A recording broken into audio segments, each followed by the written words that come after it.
দেশের মাটিতে কোনো চাঁদাবাজের জায়গা হবে না হুঁশিয়ারি দিয়ে স্বরাষ্ট্র উপদেষ্টা বলেছেন এদের বিরুদ্ধে জিরো টলারেন্সের সরকার। সকালে মোহাম্মদপুরে কৃষি মার্কেট পরিদর্শন শেষে তিনি জানান, চাঁদাবাজ সবাইকে ধরা হবে। যে যাই বলুক, প্রধান উপদেষ্টার ঘোষিত সময়ে আগামী জাতীয় নির্বাচন হবে বলেও আশ্বস্ত করেন স্বরাষ্ট্র উপদেষ্টা। এ সময় ১-১১ পদধ্বনি নিয়ে এক উপদেষ্টার ফেসবুক পোস্ট নিয়ে করা প্রশ্ন এবং চাঁদাবাজির ঘটনায় জানে আলম অপুর জবানবন্দিতে উপদেষ্টা আসিফ মাহমুদের সম্পৃক্ততার বিষয়টি এড়িয়ে যান জাহাঙ্গীর আলম চৌধুরী। রাজনীতির ব্যাপারে প্রধান উপদেষ্টা যেটা বলেছে ওর উপরে আমাদের কারো কোনো কথা নেই। স্যারে যেই তারিখে বলছে ওই তারিখে নির্বাচন হবে, যেই মাসে বলছে ওই মাসেই নির্বাচন হবে। কোনো চাঁদাবাজকেই বাংলাদেশে থাকতে তো হবে না, চাঁদাবাদীদের স্থায়ী বাংলাদেশে হবে না। এটা যে যত বড় চাঁদাবাজি হোক না কেন তারে আমরা আইনের আওতায় নিয়ে আসবো। নির্বাচনকে যারা বিলম্বিত করতে চায় তারা বাংলাদেশের পক্ষের শক্তি নয় বলে মন্তব্য করেছেন বিএনপি স্থায়ী কমিটির সদস্য সালাউদ্দিন আহমেদ। তিনি বলেন, যারা ইনিয়ে বিনিয়ে নির্বাচনের বিপক্ষে কথা বলছে এবং গণতন্ত্রের উত্তরণের পথে বাধা সৃষ্টি করছে তাদের জনগণই তাদের রুখে দেবে। বিএনপি চেয়ারপারসন বেগম খালেদা জিয়ার ৮১তম জন্মদিন উপলক্ষে সকালে নয়াপল্টনে জাতীয়তাবাদী যুবদল আয়োজিত আলোচনা সভায় প্রধান অতিথির বক্তব্যে সালাউদ্দিন এসব কথা বলেন। তিনি আরও বলেন, একটি শক্তিশালী গণতান্ত্রিক রাষ্ট্র বিনির্মাণে জাতীয় ঐক্য দরকার। সুষ্ঠু ও গ্রহণযোগ্য নির্বাচনের মধ্য দিয়ে দেশে গণতন্ত্র ফেরাতে ফ্যাসিবাদ বিরোধী দলগুলোকে ঐক্যবদ্ধ থাকার আহ্বান জানান বিএনপির এই কেন্দ্রীয় নেতা। যারা গণতন্ত্রের বিরুদ্ধে বিভিন্ন রকমের বক্তব্যের মধ্য দিয়ে নির্বাচনের বিষয়ে শঙ্কা প্রকাশ করছে, তারা বাংলাদেশের মানুষের পক্ষের শক্তি নয়। বাংলাদেশের মানুষ গণতন্ত্রের জন্য, ভোটাধিকার প্রয়োগের জন্য তারা সংকল্পবদ্ধ। যারাই বিভিন্ন রকমের কুযুক্তি উত্থাপন করে গণতন্ত্রের এই যাত্রাপথকে কণ্ঠকাত্তীর্ণ করতে চাইবে, তাদের বিরুদ্ধে বাংলাদেশের জনগণ রুখে দাঁড়াবে। সব গণতান্ত্রিক শক্তি, সব গণতান্ত্রিক রাজনৈতিক দলকে অনুরোধ করব, আপনারা যেভাবে ঐক্যবদ্ধ হয়েছিলেন ফ্যাসিবাদ বিরোধী গণতান্ত্রিক সংগ্রামে, সেই একই রকম ঐক্য নিয়ে আসুন আগামী নির্বাচনের জন্য সুষ্ঠু শান্তিপূর্ণভাবে যেভাবে আমরা নির্বাচন অনুষ্ঠান করতে পারি।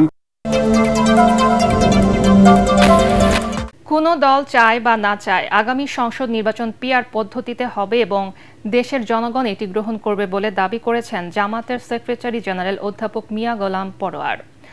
নড়াইলে জেলা জামাতে ইসলামী লিডারশিপ প্রশিক্ষণের উদ্বোধন শেষে সাংবাদিকদের প্রশ্নের জবাবে তিনি কথা বলেন। তার দাবি, নির্বাচন অবাধ ও সুষ্ঠু করতে বিশ্বে যতগুলো পদ্ধতি চালু আছে তার মধ্যে পিআর সবচেয়ে গ্রহণযোগ্য ও নিরপেক্ষ। ৯১টি দেশে পিআর পদ্ধতি চালু রয়েছে বলেও জানান অধ্যাপক মিয়া গোলাম পরোয়ার। প্রপোর্শনাল রিপ্রেজেন্টেশন যেটাকে বলা হয়, সংখ্যানুপাতিক প্রতিনিধিত্ব, এই পদ্ধতিটা অধ্যাপক গোলাম আজম জামাত ইসলামের সাবেক আমিরেরই কিন্তু প্রস্তাব। তারই ধারাবাহিকতায় আমরা যারা তার উত্তরসূরি, রাজনীতির এখনকার বাস্তবতায় আমরা আগামী নির্বাচনকে সামনে রেখে এই পিআর পদ্ধতিতে নির্বাচন দাবি করেছি। পৃথিবীর ৯১টা দেশে পিআর পদ্ধতি চালু আছে।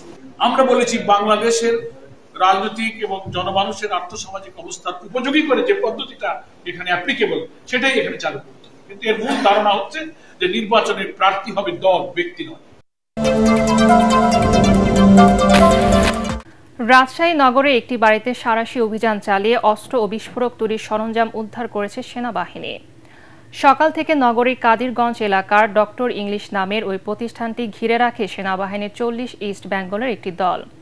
সেখানে কোচিং সেন্টার পরিচালনা করেন সাবেক মেয়র AHM খায়রুজ্জামান লিটনের চাচাতো ভাই মুনতাসিরুল অনিন্দ। ডক্টর ইংলিশ নামের ওই প্রতিষ্ঠানে অভিযান চালিয়ে দুটি বিদেশি এয়ারগান, একটি রিভলভার, এয়ারগান সীসা ৩ বক্স, ম্যাগনেট একটি, দেশীয় অস্ত্র ৬টি, জিপিএস একটি, ওয়াকি-টকি ৪টি, ট্রাজার গান একটি, সিম কার্ড ১০টি, বাইনোকুলার একটি, বিস্ফোরক তৈরির সরঞ্জাম, পাসপোর্ট, এনআইডি, মনিটর ৬টি, কম্পিউটার ৩টি, স্ক্যানার ৩টি ও মদের বোতল ৩৫টি উদ্ধার করা হয়েছে।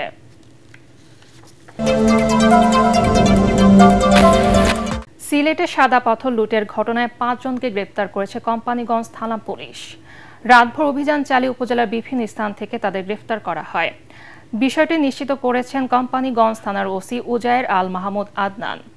এর আগে শুক্রবার পাথর লুটের ঘটনায় ১৫০০ জনকে আসামি করে মামলা করা হয়। কোম্পানিগঞ্জ থানায় মামলাটি দায়ের করেন খনিজ সম্পদ উন্নয়ন ব্যুরোর মহাপরিচালক মোহাম্মদ আনোয়ারুল হাবিব।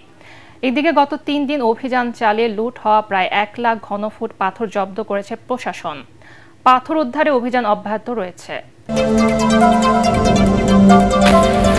ঢাকা বিশ্ববিদ্যালয় কেন্দ্রীয় ছাত্র সংসদ ডাকসু নির্বাচনে ভোট নির্বিঘ্ন করতে কেন্দ্র পুনর্বিন্যাস হতে পারে বলে জানিয়েছেন চিফ রিটার্নিং কর্মকর্তা ডক্টর জসিমউদ্দিন। দুপুরে সিনেট ভবনে সাংবাদিকদের তিনি একথা জানান। আগের সিদ্ধান্ত অনুযায়ী 6টি কেন্দ্রে ভোট নেয়ার কথা জানিয়েছিল কমিশন। ডাকসুর মনোনয়নপত্র বিতরণের 5ম দিনে 7 জন ফর্ম সংগ্রহ করেছেন। এ নিয়ে মোট 50 জন শিক্ষার্থী মনোনয়ন নিলেন। আর এখন পর্যন্ত জমা পড়েছে 8টি। মনোনয়নপত্র নেয়ার শেষ দিন 18 আগস্ট।